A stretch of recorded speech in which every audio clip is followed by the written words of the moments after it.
दोस्तों, कल्पना कीजिए सुबह का वक्त, समंदर की हवा हल्की ठंडी और बंगाल की खाड़ी की लहरें चुपके से एक कहानी बता रही हैं। मगर इस कहानी में शोर है, सस्पेंस है और सीधे सीधे छिपा हुआ एक बड़ा सवाल भी है। क्या बस मछुआरे थे या कुछ और? यहां से सब शुरू हुआ। इंडियन कोस्ट गार्ड की पेट्रोलिंग, सतर्क निगाहें और अचानक सामने आए दो बड़े जहाज, बड़े रजिस्टर्ड वेसल्स, सिर्फ छोटे छोटे मछली पकड़ने वाले डोंगों जैसा नहीं। ऊपर 78 लोग, 41 क्रू मेंबर और बाकी चालक दल। संख्या इतनी है कि आंखें खड़ी हो जाएं। जब कोई इतना बड़ा जहाज बिना इजाजत के आपकी सीमाओं में दाखिल हो तो दुनिया इग्नोर नहीं कर सकती, और यही उसने किया। भारत ने तुरंत कार्रवाई की, पीछा हुआ, रोकने की कोशिश हुई, जहाज भागे और फिर ऑन प्रेस स्विफ्ट की डोर कसी गई।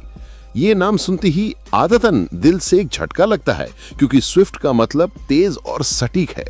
इंडियन कोस्ट गार्ड ने इन दोनों जहाजों को पकड़ लिया, रंगे हाथ, मछली पकड़ते हुए। पर सवाल बड़ा था, क्या ये सिर्फ मछली पकड़ने आया था या कोई छुपा हुआ मकसद? अब आप सोच रहे होंगे, इतने बड़े जहाज समुद्री सीमा पार कराते हैं और सिर्फ मछली पकड़ते हैं? ये तो वही बात होगी जैसे कोई बिना बुलाए आपके घर में आकर कहे कि बस हवा खाने आया हूं। और जब सुरक्षा एजेंसियां बताती हैं कि इन जहाजों की तलाशी में स्मगलिंग के सामान भी मिले, तो मामला और गंभीर हो जाता है। स्मगलिंग का मतलब सामान का छुपाकर आना जाना, और उस सामान के पीछे कभी कभी हथियार या घातक चीजें भी हो सकती हैं। इसलिए जब भी समुद्र किनारे कोई भी गतिविधि आम से हटकर हो तो उसे सिर्फ सामान्य घटना मानना खतरे जैसा हो सकता है। और हम सब जानते हैं, सुरक्षा में नजरबंद होना किसी भी देश के लिए महंगा पड़ सकता है।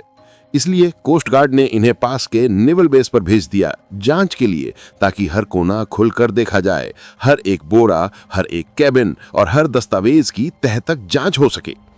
अब थोड़ी गति बढ़ाते हैं। यहाँ पर एक गहरी वजह भी है कि क्यों ये मामला साधारण से ऊपर है। पिछले कुछ महीनों में बांग्लादेश पाकिस्तान के रिश्तों में वो बदलाव आया है जिससे भारत की चिंता बढ़ी है। अब ये जरूरी नहीं कि हर बार सब कुछ साफ सुथरा हो। कूटनीति के रेशे कभी कभी गहरे होते हैं, और जब पड़ोसी देश अपने रिश्ते बदलते हैं तो सीमाएं और भी संवेदनशील हो जाती हैं। भारत ने अपनी फोर्सेस, नेवी, एयरफोर्स और आर्मी तीनों को सक्रिय कर दिया है और समुद्र पर निगरानी बढ़ाई गई है। ओडिशा और पश्चिम बंगाल के समुद्री इलाके खास तौर पर फोकस पर हैं, क्योंकि वो रूट हैं जहां से छिपकर चीजें आ जाती हैं। और कभी कभी वो रास्ता तब चलता है जब कोई छिपकर अंदर आना चाहता हो। तो जब इंडियन कोस्ट गार्ड ने दो बड़े बांग्लादेशी जहाजों को पकड़ा तो ये सिर्फ एक ऑपरेशन नहीं था, ये एक संदेश भी था। हम अपनी सीमाओं की रक्षा कर रहे हैं और किसी भी शक के साथ समझौता नहीं करेंगे। क्या इन जहाजों के अंदर सिर्फ मछुआरे थे या किसी ने आतंक के लिए कवर चुना था? ये वही मोड़ है जहां कहानी का सस्पेंस हेडलाइन बनता है। और हाँ, एक छोटी बात, जब भी आप देखें कि समुद्र के रास्ते कोई अजनबी गतिविधि हो रही है तो समझ जाएं कि बड़े खेल का हिस्सा चल रहा है।